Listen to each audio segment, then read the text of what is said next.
The Sinn 556 is not going to be a watch that everyone is going to recognize. However, it has carved out a unique lane of acclaim amongst enthusiasts for its robust construction and design identity that still works in a variety of environments. Well, after owning this piece for 5 years now, I wanted to share my reflection of ownership over that period of time, address some of the key points, whether the latest clasp is actually worth the money and going for that, and concluding thoughts regarding it years later. So it was the middle of the pandemic, and I was in a different phase of hunkering down and focusing on making as much watch content as possible.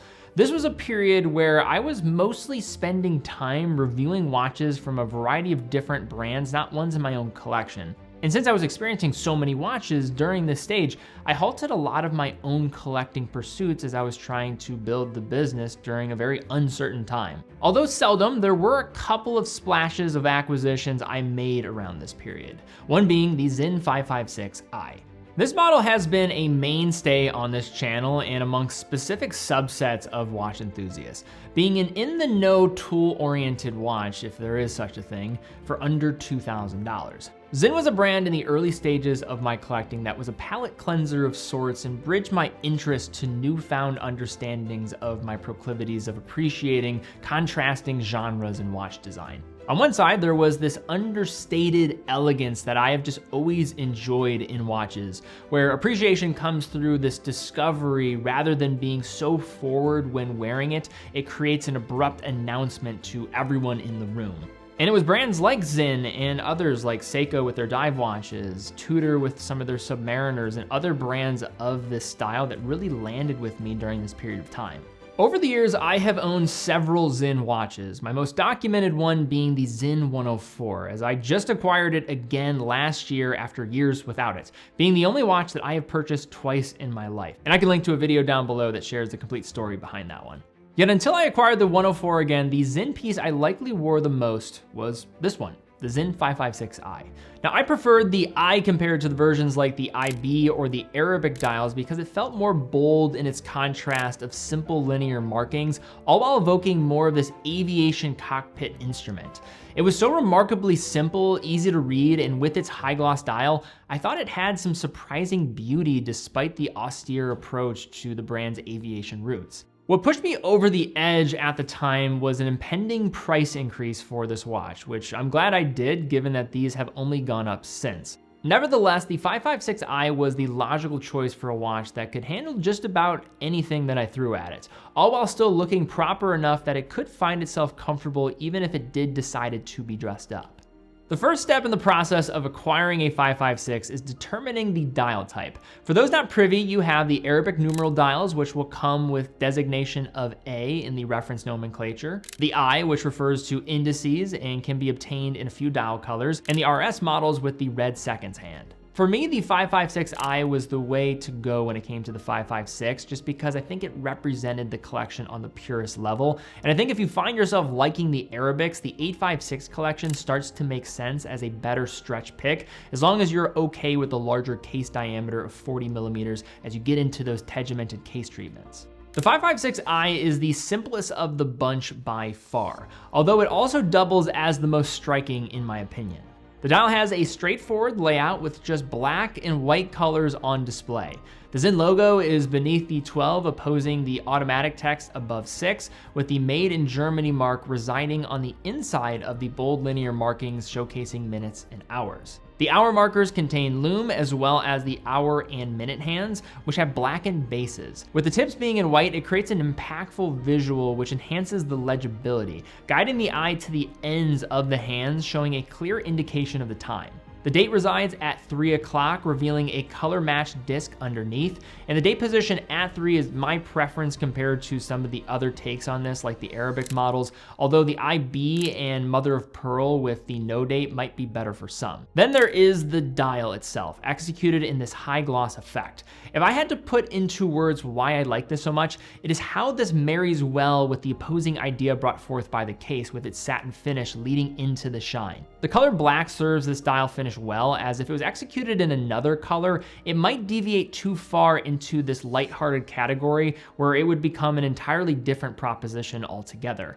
It is stark, it's legible, and surprisingly attractive in person, as at every single angle, it's easy to read the time. The boldness of the display deserves much of the thanks to the crystal made of sapphire, yet it is the coating that allows these ideas to take effect. You have AR coating residing on both sides of this crystal, which I have always expressed my interest in, as when done well, it makes it appear as if you can touch the dial without any interference, with the crystal looking as if it has disappeared altogether. Now, one of the challenges with the use of sapphire crystals, especially at more attainable price points, is that manufacturers realize that buyers usually see sapphire crystals as a mere checklist item with a field of accepted responses only containing yes or no. This way of thinking, though, neglects why so many brands still use mineral or plexiglass crystals, as without proper coating, a sapphire crystal can be an inferior crystal type for things like legibility or for just making a watch appear more attractive. Sinn, regardless of price, has some of the best AR coating in the industry, with little hue coming from the treatment, and it can only be sensed in direct, harsh sunlight. Although I am a massive fan of this, I will mention that there are some drawbacks. There are some small micro scratches that have appeared in the crystal as a result of the coating on the outside, yet they're so small that they probably won't even appear on camera. To me, it's a small price to pay for a more attractive look overall. Shifting to the broader case, the 556 wears as true to size as you will come across, measuring in with a diameter of 38.5 millimeters, a thickness of 11 millimeters, and a lug-to-lug of 45.5 millimeters. I find this to be a very accommodating size for most people. It does edge on the side of being small, yet given the high contrast dial, it doesn't appear diminutive. The case has a satin finish on every visible surface, including the case sides, the screw-down crown, which is also signed, and the case back perimeter that also features a sapphire exhibition center with AR coating on the underside. This satin finish is a nice middle ground, as it still can offer some shine, but hides scratches quite well. As the only place you might see some signs of wear, despite there being plenty of them, is the step top of that bezel and on the bracelet. In terms of where that bracelet meets the case, you have a 20 millimeter lug width, which gets the aid of drilled lugs for easy changes. And in my time of owning the 556, I have dabbled with other straps, but I like the Sinn H-length the most. I've just relied on this mainly. The bracelet has a mild taper around 18 millimeters until it meets the clasp, with the sizing being done with Sinn's hex screws, where Allen wrench-like tools are provided with the purchase. Sizing it can take some time to get used to compared to the conventional ways, and Sinn employs this idea to not strip the heads of the screws that they use, and I think this is a nice middle ground to work around that idea. As we navigate to the clasp, those in the know will recognize this as the former generation. In the past year or so, Sinn has introduced a new on-the-fly adjustment clasp, a long-requested feature. Now, when I purchased the 556, there was only one clasp available for the H-length bracelet. It comes with a fold-over lock, 3 points of micro-adjustment that can be utilized with the help of a spring bar tool, and has a diver's extension. So I will make known that I do have experience with the new clasp on Sinn watches. I have it on the Sinn 104 that I purchased last year, which is a welcome addition and is worth the added price that has come with the inclusion at the time of purchase. Now check out the video down below if you want to see my full take on the clasp. That said, the current price of getting just the new clasp alone is $300. And I haven't felt like I need to get it for the 556. I don't feel like I have $300 of need there. In short, it's a better clasp without question with the micro adjustment. I just wasn't the one clamoring for on-the-fly adjustment in the first place for my 556, and I'm perfectly okay with the old school method of using a spring bar tool for my needs.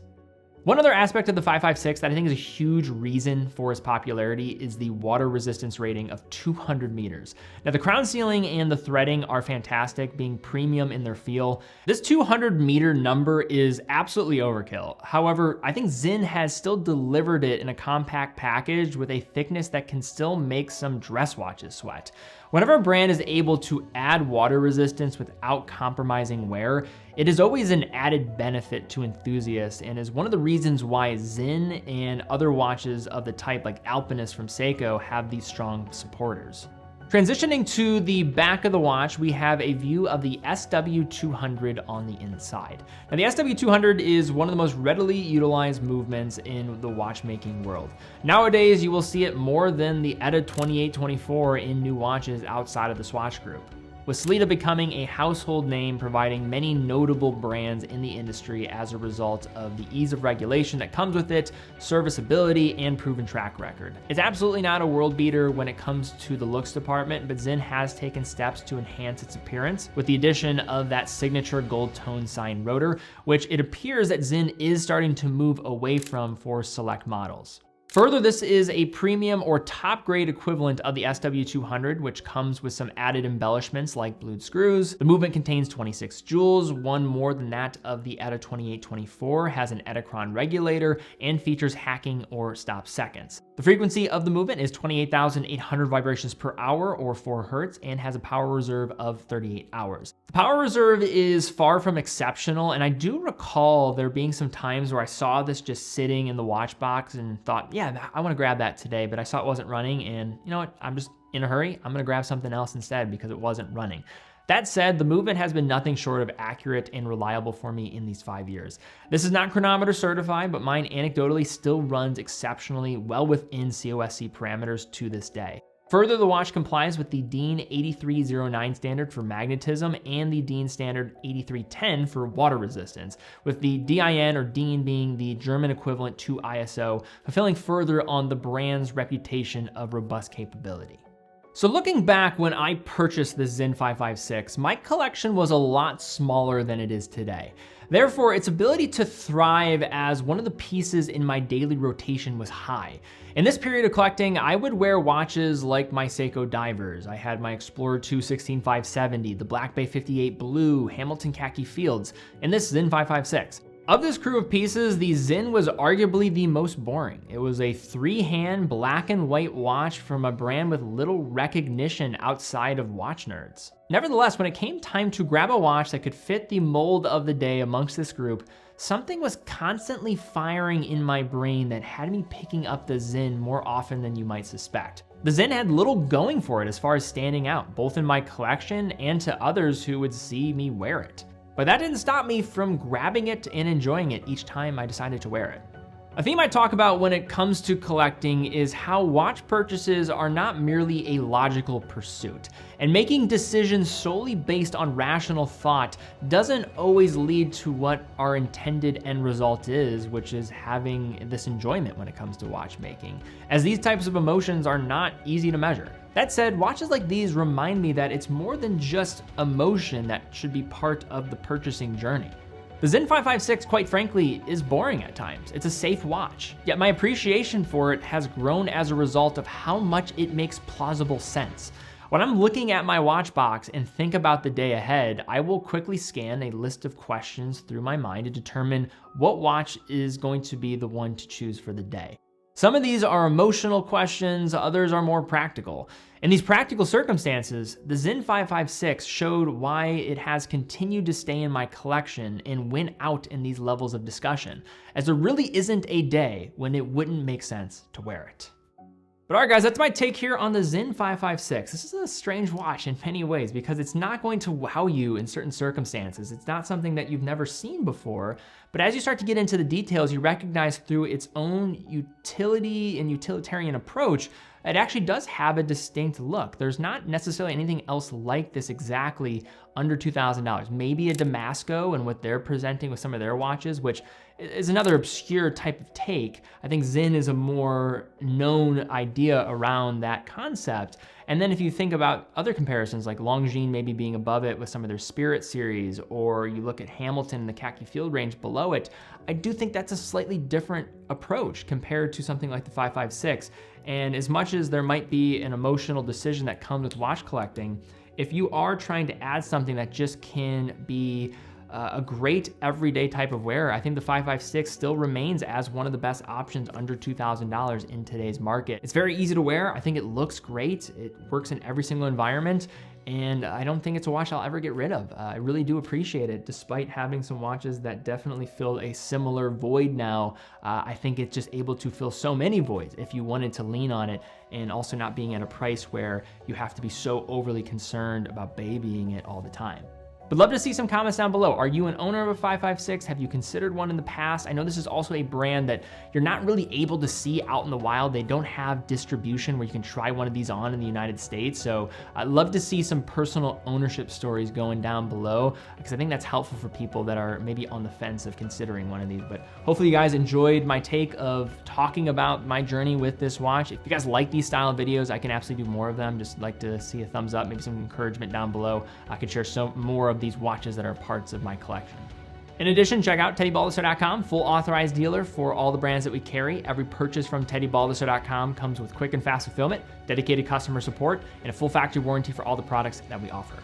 Also, if you have any questions about a watch, feel free to reach out to our team on live chat. It's that little bubble in the bottom right corner of the site. Be happy to help you out there for any questions you have for something available on our website.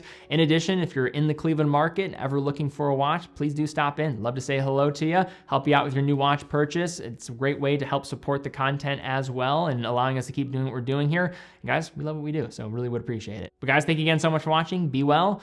I'll see you all very soon.